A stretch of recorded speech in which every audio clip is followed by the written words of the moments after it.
Papalusog ka na papalusog ha. Opo, Sir, shout out. Welcome po sa channel ni Papa Jis. Ayun, oo. At syempre, papalo and pasubscribe na rin Ayan. po, Jack. Lakwan, sir. Ayun, oh. Hello guys. Ayan. Shout out, sir. Shout out. Shoutout sa mga taga-Bata. Salamat po. Pupunta kayo dito sa event ng PGM Margate Cup. Ayun, okay. Oo. Sir, pakilala sila sa mga viewers. Ako po si Rimo na member ng Mount Arayat Gun Club. Ayun, oo. Ayan, sir. Thank you po. Thank you. Thank you sir. Thank you. Batiin po natin Tagalian. Hello po, Tagalian. Oo. Sino po sila, ma'am? German, tutuan po. Pamintuan. No. Ayan, dito po kayo sa registration ng ano ngayon, ma'am, sa palaro dito sa Port Arayan. Ayan, shout out po, ma'am. Shout out. Baka may gusto po. Hello. Sir? Ayan, ayan si ma'am. Okay, ma'am. Thank you. Hi po, Oo. good morning. Pakilala po sila sa mga viewers. Po, Krishna po from Mount Arayat Shooting Range. Ayan, in charge po sa dito sa registration area. Ayan, shout out. Ano bang gusto mo i-shout out, ma'am? Shoutout po sa mga taga-Suklayin po. Ayan, okay. Thank you, ma'am. Thank you.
Ayan guys, magandang araw po muli sa ating lahat. So another vlog po tayo, and for today's video guys, another firing range exploration po tayo. At nandito po tayo ngayon sa, so first time ko pong mapuntahan ito guys, yung Mount Arayat shooting range. Dito po sa Arayat, Pampanga. Syempre Arayat ngayon shooting range. So Arayat din po siya. Ayan, so tingnan po natin guys. Tingnan po natin sa registration area kasi lately nag-implement po yung ating EPO. So yung mga sanction match ngayon, nire-require na po nila yung PTT. So kailangan po may mga PTT yung mga shooter. So samahan niyo po ako, pupunta po tayo sa registration area. Tingnan po natin kung ano po yung procedure nila ngayon.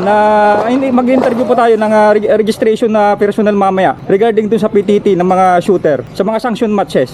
Ayan, so pasok po tayo guys. Ayan guys, so pasok po tayo dito sa loob ng Mount Arayat. So dito po yung kanilang registration area.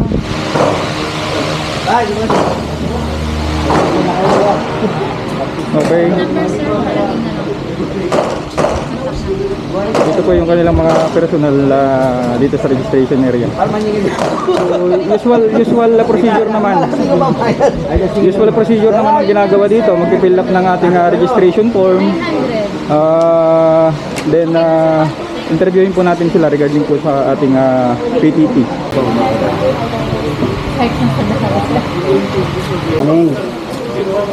Check mo muna. Okay na. Saan pa ba? Ang dami naman yan. Di ba? Okay. Binigay na lahat. Oo nga. Pati ari-arian. Okay na to, sir. Ayan. Okay na. Proceed na po sa payment. Kasi gustong makita mo eh. Ayoko nung malulungkot ka. Gusto ko happy ka. Happy na, sir. Nakita na. Parang happy peanut yan Sa payment na lang, sir. Ito po yung card mo. Meron pa po. Elta. Walang...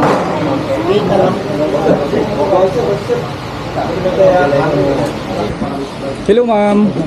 Ito po yung isang representative dito sa registration area. Ma'am, pakilala naman po sila sa mga ating mga viewers. Sino po sila ma'am? Ako po si Sarah Castro. Welcome po sa shooting range. Oo. Ma'am, dito po kayo sa ano mismo sa firing range ng Mount Araya? Opo. Shooting range? Opo. Okay po. Sige ma'am. Handgun, sir? PCC, sir. Ano na lang po, sir, ng PCC or PCC? Elta, sir. Picture lang. Picture lang po ng ID, sir. Ayan. So, tamang-tama yung ating interview kay ma'am. Ma'am, pag-share naman po sa mga viewers, yung mga shooter kasi alam naman natin na lately nag-implement yung ating APO regarding sa PTT na nire-require na sa mga sanction match. So, paano po procedure ma'am doon? Kailangan po nila mag-present ng PTC or PTC or LTAC, sir, para... So, ano po yun? Hard copy? Ano po yan ma'am? Kailangan po ng hard copy or pwedeng... Kahit sa picture lang po, sir. Kahit sa picture lang po sa cellphone. Ayan. So, example po natin sa sir. So, pinakita niya po yung kanyang LTAP o PTT or PTC dun sa kanyang cellphone. Ayun, ganun lang kasimple. Okay. Proceed na po, sir. Ma'am, thank you po. Thank you.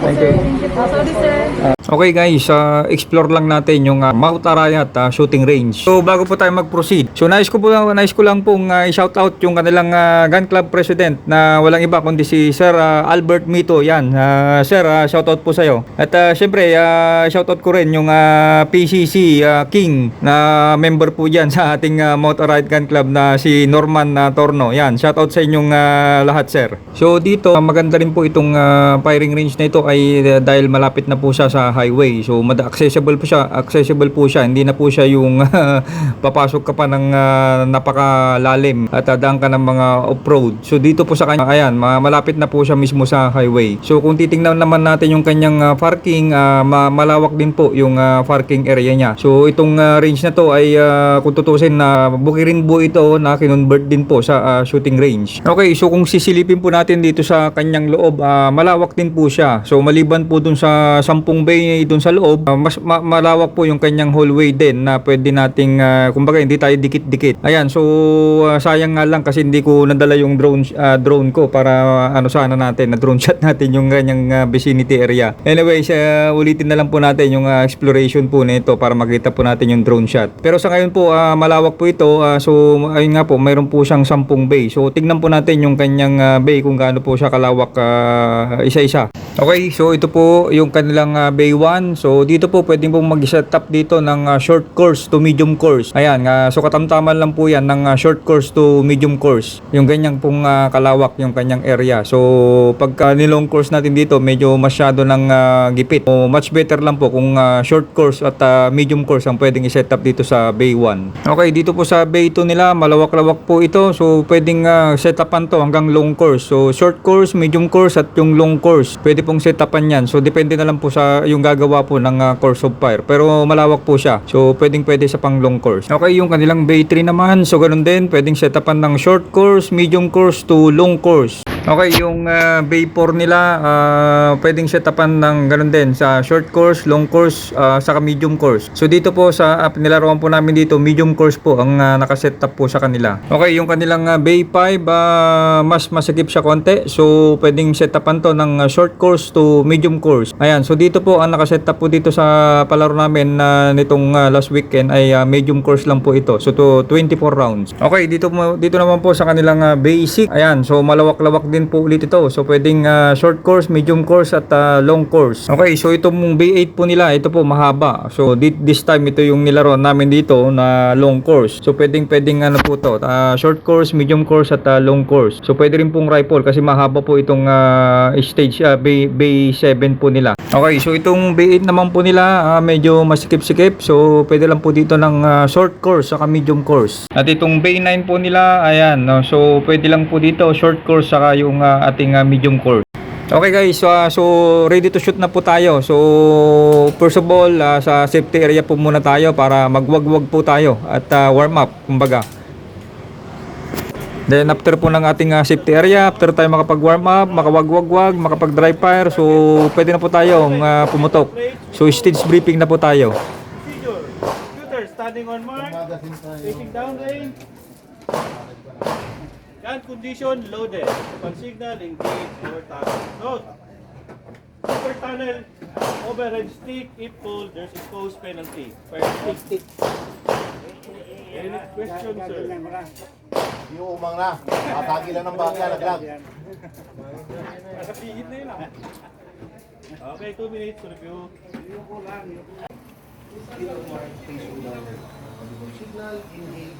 Ayun oh, Sir Kojak. Ayun oh. Sir Bambi. Nakalimutan niya yung dito. Oo, syempre.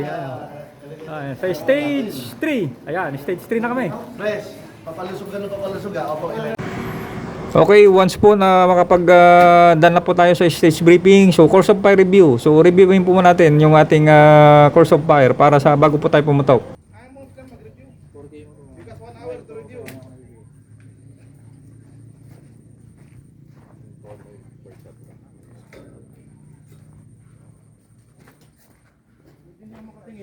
Okay guys, silipin natin yung putok ngayon ng aming Team Batas Juniors. Since nakasama ko sila dito sa shoot dito sa ating Mount Arayat firing range. So tingnan natin kung gaano nakalaki yung mga improvement nitong mga bata na to. So lingid po sa kaalaman natin lahat. Sama-sama po kami nag-training. Training po kami dati ni Coach Jerome Morales, si Coach GGM. Ayan, so that time na yan, kung makikita nyo sa video, mga bata po, yung mga bata po sila Car at Rendrio. So ako lang po yung Thunders that time. So tingnan po natin yung mga kaganapan ngayon. Tingnan po natin kung paano pumutok dati si Rendrio at Car.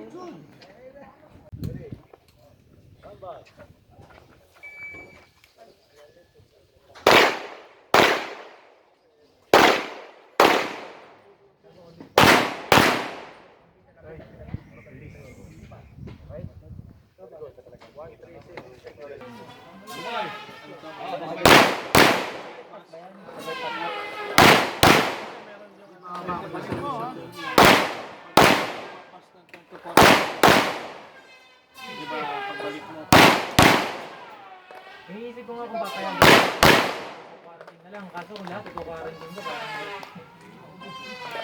Paano sila, pagka alam nilang i-strip ko natin sa mga kapatid ko nga, kasi yung magbalik ko.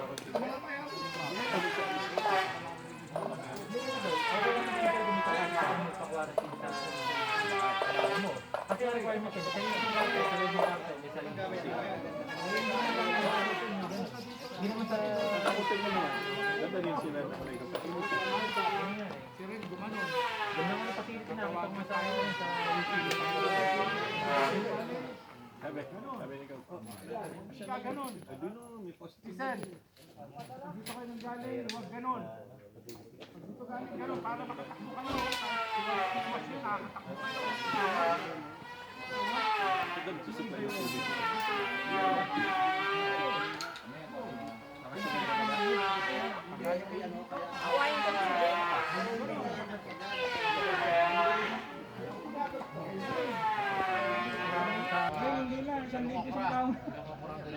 Kasi kayo, kajak ko yung isang ano doon eh, yung isang sales nila eh. Sabi ko sa kanya, ano yan, pamalit. Kaya hindi, pagka dumating pa, babalik naman sa dati. Pero sa ngayon, ano pa rin, nakalimit na sa 1K sa isang tao. Sinabihan ko ng pagka na conduct na. Nag-review. Matagal pa nga pero ano. Conduct ka na. Bigaya na ng Nag-review pa. sinabi ko rin. Okay, so hindi po pwedeng hindi ko ipakita yung aking laro putok during the training of Coach Jerome Morales. Kasama ko po sila Car at Renrio that time.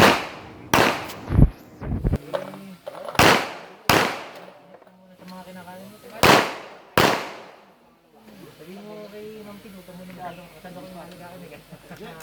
Okay guys, so nakita na natin na during training nung nag-umpisa si Car at Renrio. Ngayon, tingnan po natin kung gaano po sila pumutok years ago. So tingnan po natin ngayon kung gaano na sila kalaki yung kanilang improvement, kung paano na po sila pumutok ngayon.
Okay, so nais ko rin ipakita yung laro ng bago naming junior ngayon na si Raihan na San Miguel.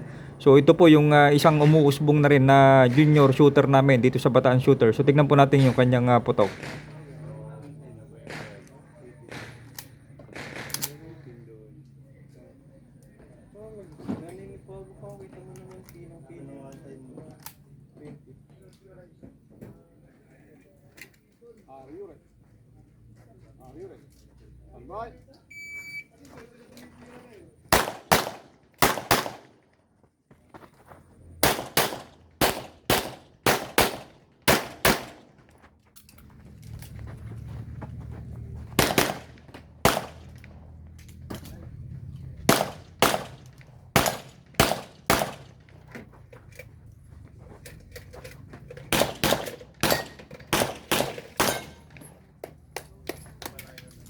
At syempre guys, hindi po pwedeng hindi ko ipakita yung laro ng aming napakabait na gun club president. Walang iba si Sir Marlon natin. Ngayon, tingnan po natin yung kanyang laro, yung putok. Since nakasama po, isang grupo lang po kami kasi na pumutok dito sa Mount Arayat.